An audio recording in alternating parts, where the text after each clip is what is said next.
Greetings, everyone. Welcome back to Lamech's Effects. Today, we try to find the biblical inspiration for Fiends. This would help us to understand how Square Enix used the Bible to make video game concepts so we can do the same with our own stories. But first, like, subscribe, and share this with your friends who like the Bible or Final Fantasy X. Lastly, comment what you think about my explanation. Now, let us begin.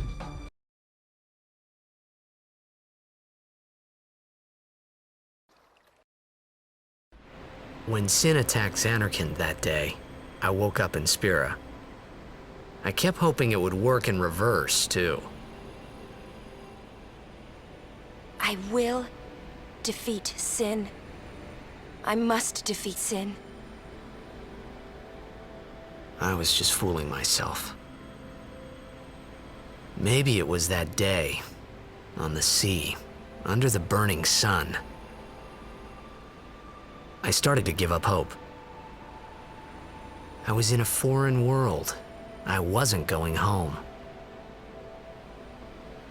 This was my new reality, and I was stuck in it for good.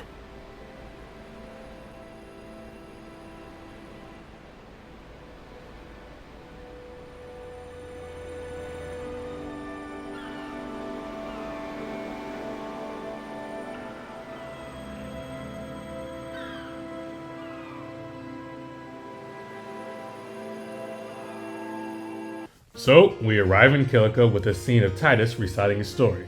Here, Titus thought Sin would be his ticket back to his homeland. Now, we've discussed what Sin was in the last episode, and if you haven't seen it, you can watch it here. In any case, here's a scripture that fits what Titus said. Lamentations chapter 4, verse 17.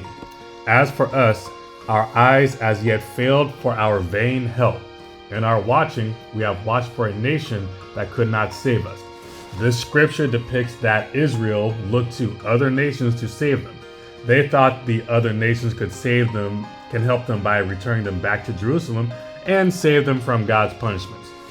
That's the same thing Titus thought. He thought Sin would take him back home. And as we know, Xanarkand is symbolic of Jerusalem and Sin is a country. So Titus looking to Sin to save him is equivalent to seeking a nation that cannot save you. Now, let's talk about those fiends.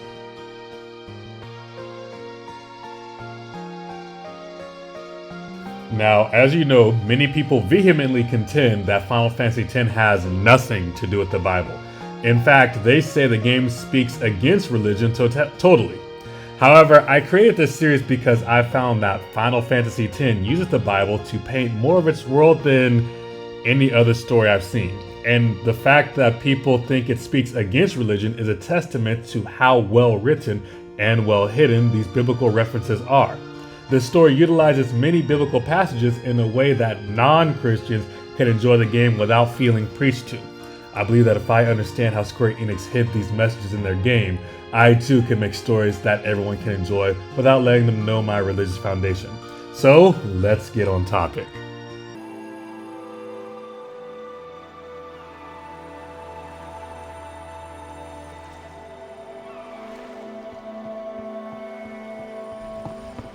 Greetings. I am the summoner Yuna. I have come from the temple in Besaid. Oh, Milady Summoner! If there is no other summoner here, please allow me to perform the sending. Thanks, BTA. Our loved ones. We feared they would become fiends. Please, take me to them.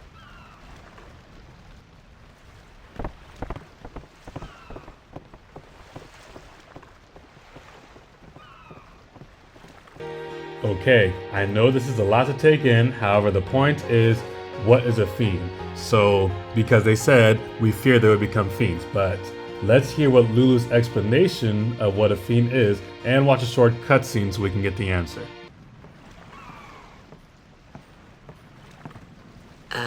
What's ascending? Are we going somewhere? You truly are clueless. Are you sure it's just your memory that's the problem? The dead need guidance.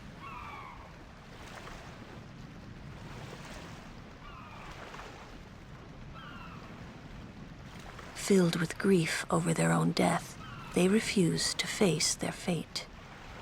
They yearn to live on and resent those still alive. You see, they envy the living. And in time, that envy turns to anger, even hate. Should these souls remain in Spira, they become fiends that prey on the living. Sad, isn't it? The sending takes them to the far plane, where they may rest in peace. Summoners do this?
It must be tough, being a summoner. Yuna chose her own path. She knew from the beginning what it meant. All we can do is protect her along the way, until the end. Until the end? What's the end?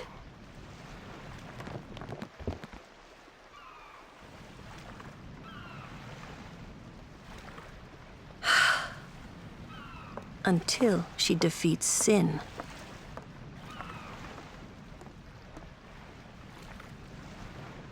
Oh. I hope I did okay. You did very well. They've reached the far plane by now, but no tears next time. I wished there would never be a next time. No more people being killed by sin. No more sendings for Yuna. Everyone stood there watching her. It was strange, and somehow horrifying. I never wanted to see it again.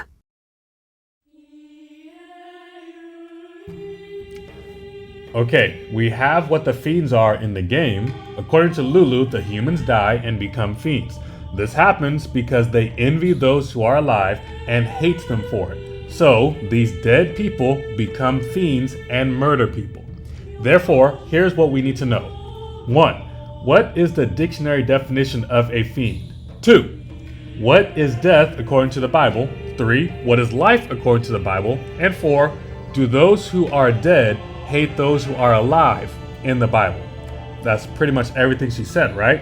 So let's get to it. First off, the dictionary definition of fiend is... Ooh, this hurts my soul. You see, it says evil spirit and devil, but it also says a wicked or cruel person. My problem is the game uses fiend in both these ways, and also I have scriptures for both of them, but I need to choose one. What to do? Okay, here's what I'll do. Since we're talking about dead people right now, we'll focus on the wicked and cruel person. But when we meet our second sin spawn in the Mihin operation, I'll explain the demon part.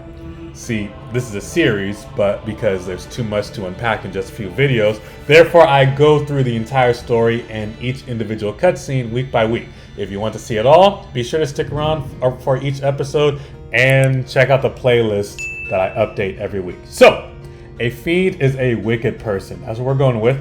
Now, we know wickedness is sin, and sin is breaking the law, right? But we need to somehow connect wickedness to death. Baruch chapter 4, verse 1. This is the book of the commandments of God, and the law that endureth forever. All they that keep it shall come to life, but such as leave it shall die. This passage says those who keep the commandments will come to life. But don't you already need to be alive to keep the commandments? So how can you come to life? It's saying that the laws are life. Being in the law is living. Being in sin is being dead. Another example, Psalms 111 verse 10. You remember this one. The fear of the Lord is the beginning of wisdom.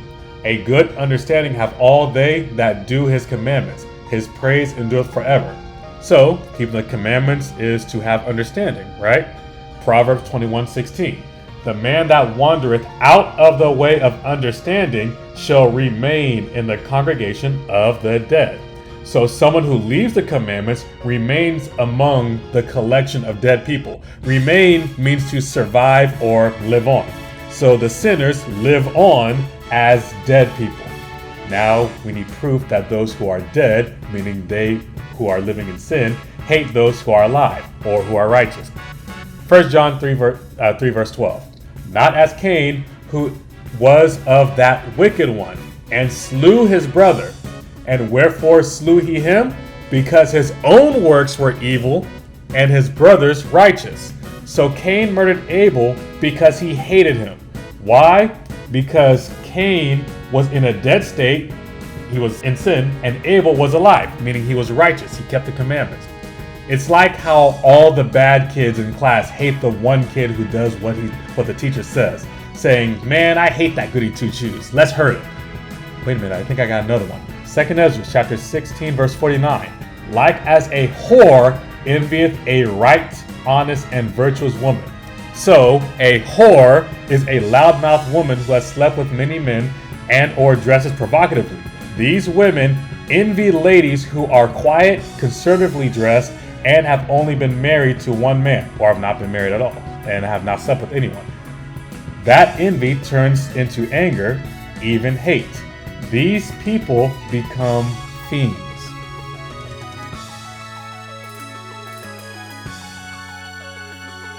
So, if the living represent those who are righteous, and the fiends represent those who are dead, or in sin, then the fact that we fight fiends is based on this scripture. Ecclesiasticus chapter 33 verse 14. Good is set against evil, and life against death. So is the godly against the sinner, and the sinner against the godly. So it makes sense that fiends would represent evil people, because the definition of fiend is a wicked person, and they represent dead. But to hide this, the game would make the fiends look like actual demons, and just call them dead. But we see past that because we know that the fiends are made from the souls of people. If we want to do the same thing, we'd have to use words that also have symbolic meanings, like snake, fox, devil, serpent, demon, wolf, etc. But this opens the door to many questions. The fiends are dead because they are sinners, right?